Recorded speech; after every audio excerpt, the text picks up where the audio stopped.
حضرت عبداللہ ابن عباس رضی اللہ تعالیٰ عنہ سے مروی ایک روایت ہے، میں ایک دن حضور کے پیچھے بیٹھا ہوا تھا، سواری میں حضور کا ردیف تھا، تو حضور نے فرمایا، اے بیٹے، اے لڑکے، میں تجھے کچھ کلمات سکھاتا ہوں، تو اللہ کے حقوق کا خیال رکھ تو وہ تیری حفاظت فرمائے گا۔ تو اللہ تعالیٰ جل شانہ کے احکام کی حفاظت کر، تو اسے اپنے سامنے پائے گا۔ اذا سألت فاسأل اللہ، جب سوال کرے تو اللہ سے ہی سوال کرے، اللہ سے مانگنے کا مزاج پیدا کر لیں کہ فرمایا تمہارے جوتے کا تسمہ بھی ٹوٹ جائے تو وہ بھی اللہ سے مانگو۔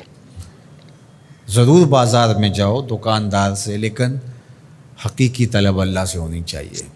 بات بات پہ اللہ سے سوال کرو، بڑی سے بڑی چیز بھی اس سے مانگو، چھوٹی سے چھوٹی چیز بھی اسی سے طلب کرو۔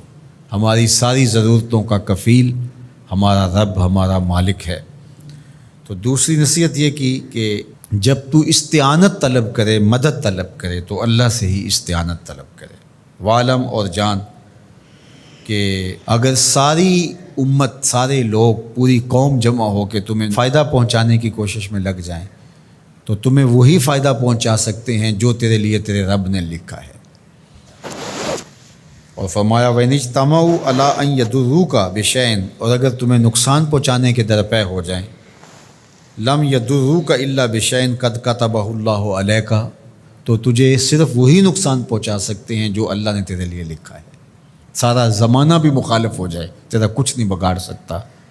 ہاں، تیرے مقدر میں اگر کوئی چیز، کوئی بگاڑ لکھا ہے تو وہ ہوگا، اس کا ذریعہ وہ بن جائیں گے۔ تو اس لیے پھر اسی سے مانگو، اسی سے طلب کرو۔ رفعت الاقلام وجفت الصحف، جو لکھنا تھا اللہ نے لکھ دیا، لکھنے کے بعد قلم اٹھا لیا گیا اور جن صحیفوں پہ لکھا تھا وہ خشک ہو گئے۔ اب کتابیں بند ہیں، تو اس لیے اس نے تیرے لیے جو لکھا ہے وہ ہو کے رہے گا، تو خام خواہ لوگوں سے ڈرنے کی ضرورت نہیں ہے، اور تیرا فائدہ، تیرا نقصان اسی کے دستے قدرت میں ہے، تو اسی سے طلب کر، اسی سے مانگ۔ اور فرمایا تو اللہ تعالیٰ جل شانہ کو رخاء میں، خوشحالی میں یاد کر، یعرفک فی الشدہ، وہ تجھے مشکل میں پہچانے گا۔ یعنی جو شخص خوشحالی کے دور میں اس کے پاس دولت ہے، صحت ہے، تو اللہ تعالیٰ کو فراموش نہیں کرتا، اللہ اس کی بدحالی کے زمانے میں اس کو فراموش نہیں کرتا۔ وعلم، اور جان، ان النصر مع الصبر، کہ جو مدد ہے وہ صبر کے ساتھ آتی ہے۔ وان الفرج مع الکرب، اور کشادگی جو ہے وہ مشکل کے ساتھ آتی ہے۔